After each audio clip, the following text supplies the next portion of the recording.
Train में मिली देसी भाभी। मैं उनकी अदाओं पर फिदा हो गया। उसके बाद वह हो गए पानी पानी। बात उस समय की है जब मैं ट्रेन में था और अचानक एक खूबसूरत भाभी मिल गई। फिर खिलाया ऐसा क्रिकेट खेल कि मैं क्या बात बताऊँ। तो दोस्तों चलिए हम कहानी की शुरुआत करते हैं। दोस्तों मेरी उम्र 25 साल है और मैं एक सीधा साधा दिखने वाला लड़का हूँ। यह घटना मेरे साथ तब हुई जब मैं एक दिन ट्रेन में जा रहा था। उस दिन मैं तैयार होकर शाम को स्टेशन पहुंचा। ट्रेन में मैंने स्लीपर सीट ली थी। थोड़ी देर के बाद ट्रेन शुरू हो गई।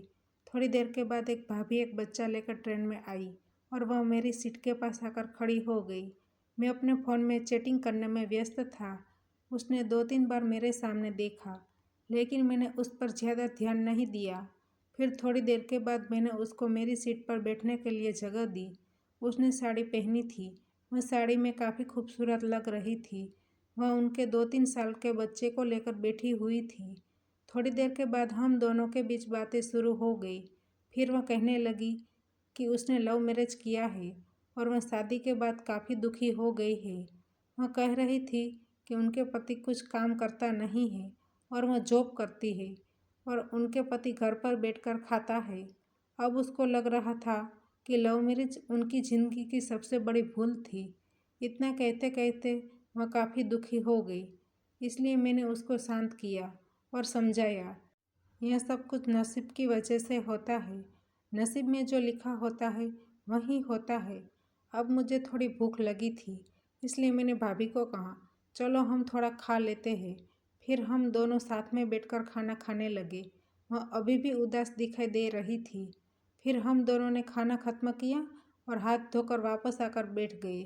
मैं खिड़की की ओर पीठ करके बैठा था और भाभी सीट के दूसरे कोने में बैठी थी।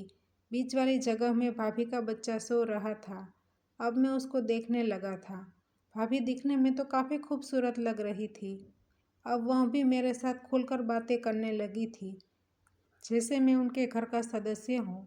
इतनी देर में टीटी आ गया, इसलिए भाभी थोड़ी घबरा गई। मैंने कहा, आप चिंता मत कीजिए, मैं उनसे बात कर लूँगा। जब टीटी मेरे पास आया तब मैंने उनको मेरी टिकट बताई और साइड में ले जाकर उनको थोड़ा पैसा दिया, इसलिए वह भी समझ गया। अब उसने भाभी को मेरी सीट पर बैठने दिया। यह देखकर भाभी ने मेरा धन्यवाद किया। फिर से हम दोनों ने बातें करना शुरू कर दिया। बातों ही बातों में हम कब नज़दीक आ गए उस बात का हमें पता ही नहीं चला। यह मेरा पहला अनुभव था। तो दोस्तों हमारी कहानी यहीं पर समाप्त होती है। आपको कहानी पसंद आई है तो वीडियो को लाइक करें और शेयर करें और चैनल पर नए हैं तो चैनल को सब्सक्राइब करें और हाँ, नोटिफिकेशन बेल को ज़रूर दबाइए ताकि आने वाली अगली अपडेट आपको सबसे पहले मिल सके। धन्यवाद।